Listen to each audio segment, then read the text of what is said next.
Well, things have gotten a little bit interesting here in the Western Conference. Golden State now only a game in front of Houston for that 10th in final spot, the 4th in final spot in the play-in tournament, because the Rockets have won 8 straight. Will Houston make it 9 in a row tonight at home against Portland? The odds certainly indicate that to be the case. 12.5-point spread in favor of Houston. I think they will, but also us conspiracy theorists out here, knowing the NBA would love to have the Golden State Warriors in the playoffs over the Houston Rockets. Keep an eye on that one, people, down the stretch. But let's take a look at the Portland Trailblazers, who probably have no business being in this basketball game, and how hot the Houston Rockets have been. Take a look at the opening number at 11 last night, Ben. Yeah. It's now up to a live number of 12.5 in a total. That comes in from a 216.5 up to a 224.5. Who knows what those changes actually were to make it. But if I'm just looking at teams now that are focused on getting in and riding that hot hand, and by the way, Houston's been a very good team at home all season long, even when they weren't doing as much winning as they have been now, just getting pasted on the road, winning at home. I look at this number, I'm going to ride that line here. That 12.5, there can't be that good here. If you weren't paying attention, as a lot of people weren't, week and a half to 2 weeks as you're watching the conference tournaments play right into March Madness, the Houston Rockets, the hottest team in the NBA right now. Yeah, I'm going to take Houston. I'll lay the 12.5, as ludicrous as that sounds. Houston has won 8 straight games. They have covered in 7 of the 8, including twice now in their last few games, booked as a double-digit favorite. Meanwhile, Portland has lost 6 in a row, but they have covered in 3 of their last 4 games, all as an 8.5-point dog or more. Portland over in 6 straight games. Houston in this 8-game win streak has gone over in 5 straight as well, and in 7 of the last 9. You would expect that to be why the number is on the rise. I'll stay with that trend. I go over 225.5. Houston is also now the 3rd best cover team in the NBA. 57.4% of their games, 39, 29, and 2 against the number. Not only have they won 8 straight DRS, the Rockets have covered in 11 of their last 12, making things very interesting there in the Western Conference. Now we go up to Northern California and Sacramento. The Kings a 9.5-point favorite, over under 222. The Sixers yesterday, an 8-point dog on the road in Los Angeles on this West Coast trip. The Sixers won outright, knocking off the Clippers by double digits. Now the Kings laying 9.5 at home. So what do you expect, DRS? Philly to continue what we saw yesterday on the second leg of a back-to-back, or a rested Kings team making good on that near double-digit spread?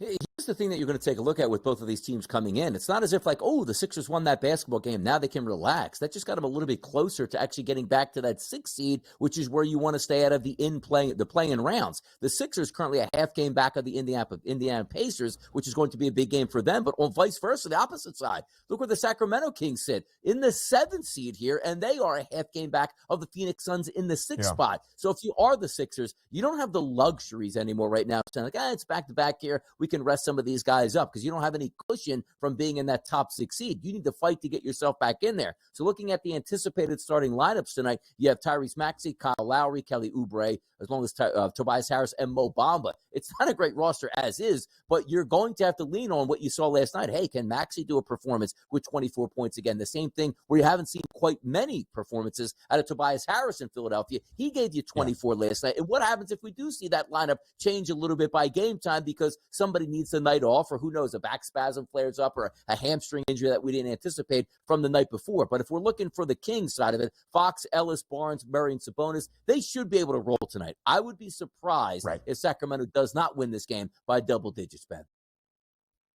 Philadelphia has been booked as an underdog in 7 of its last 9 games. They are 3-4 against the spread. 2 of those 3 covers, outright victory. Speaking of that 9-game span, Philly went under in 8 straight. That ended yesterday, going over a total at 215.5. When you look at Sacramento, they have been playing more games to the under as well as of late. 7 of their last 8. If I had a bet in this game, it would probably be under 222. Philly on the second leg of a back-to-back in a change of venue on the road. I say give me the under of 222 in that matchup. Sacramento, DRS, not a great team covering numbers as a favorite this year. Just 26-1 against the spread. But you are right. We look at the second leg of a back-to-back, and although the Sixers are shorthanded without Joel Embiid, are they going to take their foot off the gas? It's not really the time to do that if you are interested in staying out of the play-in tournament, and you would think Philly is. 39-32, both Miami and Philadelphia, a half game behind the Indiana Pacers, who hold on to that sixth and final spot automatically into the postseason. And as you laid out, DRS, 8.5 games back of the top spot is Sacramento, but just a half game behind Phoenix for that sixth and final spot. Both Sacramento and Dallas, 41-20. So the Sixers are chasing the Pacers. The Pacers lost by 5 yesterday on the road in LA. They remain in Los Angeles. That was a high-scoring game, 150-145 against the Clips. Tonight total, or that was against the Lakers. Tonight against the Clips, the total is 233. Both teams, second leg of a back-to-back, but in the same venue. What do you think we see? Yeah, I know Tom was looking earlier to the under, and it makes some sense. Anytime you're on back-to-backs, absolutely. The interesting part about this is the back-to-backs coming in Los Angeles, so there's no travel. You take a look at the Philadelphia 76ers on a back-to-back, but still having to get on a plane, change hotels, go up to Sacramento. That's a little bit of more of a stress and a challenge for a basketball team. But if I'm being honest here, you look at Pacers just brought up the Philadelphia 76ers trying to get into the top 6. One of those teams holding on to the top 6 is the Pacers here. So they can't afford to be like, hey, you know what? Halliburton sit this one out. Siakam sit this one out. They can't do that. So if I'm looking at that price point, which opened up overnight at 6.5 and has dropped to 6, I agree with that line movement tonight. Forget about this, the total for me. I'll take the side. Give me the Pacers getting the 6 points tonight from the Clippers. Completely agree. Indiana this year, 21-14-2 against the spread as an underdog. The Clippers have to figure something out. You would almost look at this line and say, all right, LA is going to bounce back. Second leg of a back-to-back. They remain home. They're going to hammer Indiana. I don't think that's going to be the case. Again, 21-14-2 against the number for the Pacers as an underdog this year. Outright as a dog, Indiana's got a winning record at 19-18 straight up. I would sprinkle on that money line as well at plus 188. Now, the total is interesting, 233. The Pacers played in a game that featured nearly 300 points last night against the Lakers. 150-145. Indiana did not cover, actually, as a short 2.5-point road underdog. But the Pacers have been going under much more frequently than we saw in the first half of this NBA season. They had played 4 straight unders before last night's game against the Lake Show, who have played a ton of overs as of late. And Indiana had actually gone under in 10 of its last 13 games at this point. The Clippers have gone over in 6 of their last 8, and we said it, the Clippers 8-9 since the All-Star break, DRS. Only 5 covers in that 17-game span since the break. They've got to figure something out. I think they might get the win outright, but I would certainly take the 6 points with Indiana at this moment. So the Mavs and the Kings, a half game behind the Suns for that 6th and final spot in the Western Conference standings. Dallas on the road tonight in Utah, 8.5-point spread, over under 237.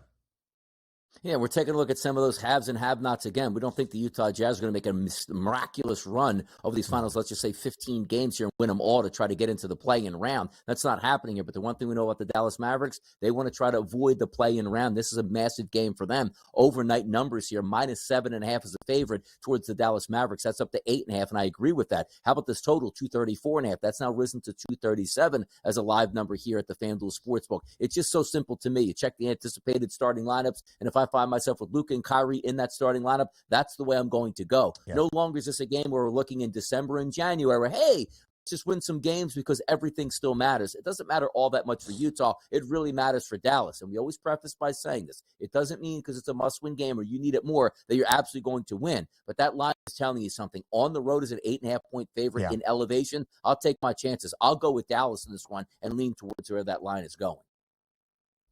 These two teams played on Thursday night in Dallas. The Mavericks won by 16, covering as a 13.5-point favorite. A total very much like this one, 236.5. This one, 237.5, did stay under. And again, Utah has gone under in 4 of its last 5 games. The Mavericks have won 7 of their last 8. They have covered in 7 of their last 8 as well. And they've gone under in 5 of their last 6. I would probably lean on the other under tonight, even at altitude, but it's a strong Mavericks line, and I would lay it with Dallas, 8.5 point spread. So the Mavs and the Kings both looking up at the Suns by a half game. Phoenix at home or on the road tonight in San Antonio, 12.5-point favorite. Even in San Antonio against the Spurs, Tom totals. Victor Wembanyama is questionable. Total 233.5. Again, a game the Suns have to have, but can they cover as a 12.5-point road favorite?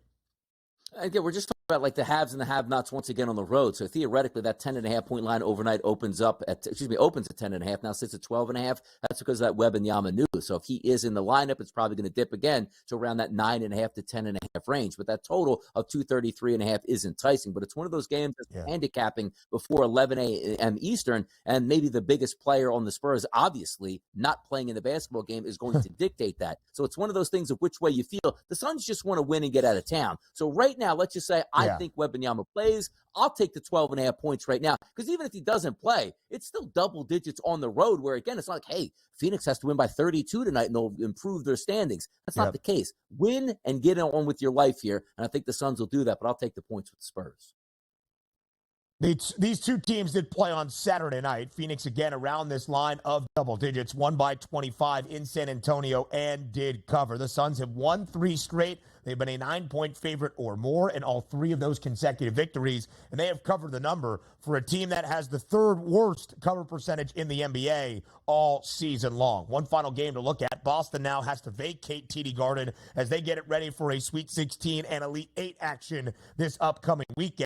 The Celtics on the road in Atlanta taking on the Hawks and still booked as a double. Yeah, I'm interested to see what the Celtics have tonight. But again, we're looking again at these have-nots playing teams against that must be winning. And if I look at the Boston Celtics, 10.5 points, I know you hate the Atlanta Hawks. I know you can't stand them because they don't cover any spreads. But just give me the team with 10.5 at home tonight again. I'll go with that theme. I'm going to take the Spurs at home getting double digits. I'll take Atlanta getting double digits. Enough. Can't cover. 24-46 against the number. They are the only team in the NBA that covers in less than 35% of their games. Meanwhile, Boston has been covering numbers in a large way here since the All-Star break. Of course, the Celtics have won 9 straight games, and they have covered in 8 of those 9 as well.